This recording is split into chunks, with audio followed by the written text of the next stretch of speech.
السلام علیکم ورحمۃ اللہ وبرکاتہ۔ اعوذ باللہ من الشیطان الرجیم، بسم اللہ الرحمن الرحیم۔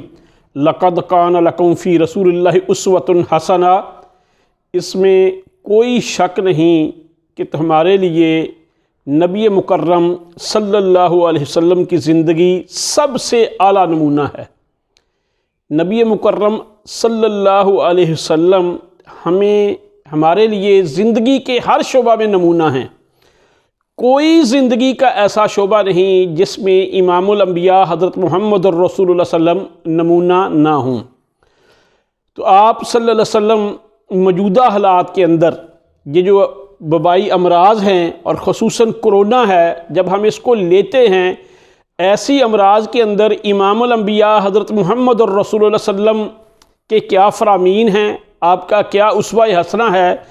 صحیح بخاری کی حدیث نمبر 5728 ہے کہ نبی مکرم صلی اللہ علیہ وسلم نے فرمایا، اگر تمہیں پتہ چلے کسی بستی میں طاعون پھیل چکا ہے تو وہاں پہ مت جاؤ۔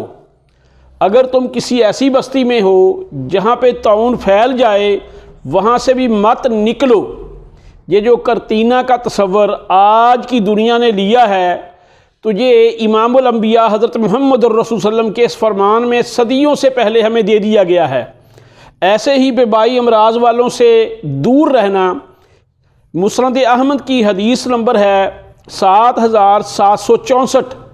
حضرت علی رضی اللہ تعالیٰ عنہ فرماتے ہیں کہ نبی مکرم صلی اللہ علیہ وسلم نے فرمایا کہ جو جزامی آدمی ہے، جزام والا ہے، اس کو زیادہ دیر تک نہ دیکھو۔ اگر اس سے بات کرنی ہے تو اس کے درمیان اور آپ کے درمیان ایک نیزے کا فاصلہ ہو۔ یہ مسند احمد کی روایت ہے۔ ایسے ہی نبی مکرم صلی اللہ علیہ وسلم نے فرمایا، صحیح مسلم کی حدیث نمبر 5707 ہے، جس میں آپ نے فرمایا کہ بیمار اونٹوں والا ان کو تندرست اونٹوں کے پاس نہ لے کے جائے۔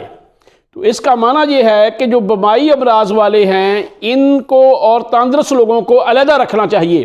اور جس حدیث میں آپ نے یہ کہا، کرتینہ کا کنسیپٹ دیا کہ اگر کسی بستی میں طاعون پھیل جائے، وہاں کے لوگ بھی نہ باہر نکلیں، کیونکہ ان کے اندر جراثیم ہو سکتے ہیں، دوسری جگہ جائیں گے۔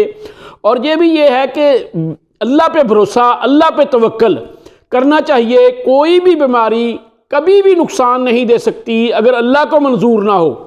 دیکھیں، ابرا کا لشکر اللہ نے تباہ کروایا۔ اللہ ان ہاتھیوں سے بڑی مخلوق بھی بھیج سکتے تھے۔ اللہ آج کل کے ان جراثیموں کو بھی بھیج سکتے تھے۔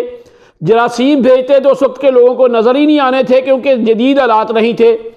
اگر ہاتھیوں سے بڑی مخلوق بھیجتے تو لوگوں نے کہنا تھا بڑی مخلوق تھی۔ اللہ نے ابابیلوں سے وہ لشکر تباہ کروا دیا۔ اب ان ابابیلوں نے نہ پہلے کسی کو نقصان دیا تھا، نہ آج تک کسی اور کو دوبارہ نقصان دیا ہے۔ تو اس کا مطلب کیا ہے کہ وہ جو طاعون زدہ علاقے میں رہنے والا بندہ ہے، وہ اللہ پہ بھروسہ کرے۔ یہ جراثیم بھی تبھی نقصان دے سکتے ہیں اگر اللہ کو منظور ہو۔ لیکن اسلام جو ہے، یہ اسباب کو کے ترک کرنے کا آرڈر نہیں دیتا، بلکہ اسلام کے اندر یہ ہے کہ ہم لوگ جو ہیں کہ اسباب کو استعمال کرتے ہوئے اللہ پہ بھروسہ کریں، جیسا کہ نبی مکرم صلی اللہ علیہ وسلم نے فرمایا کہ اونٹ کا گھٹنا باندھ کے اللہ پہ توکل کرو۔ اللہ مجھے اور آپ کو عمل کرنے کی توفیق عطا فرمائے۔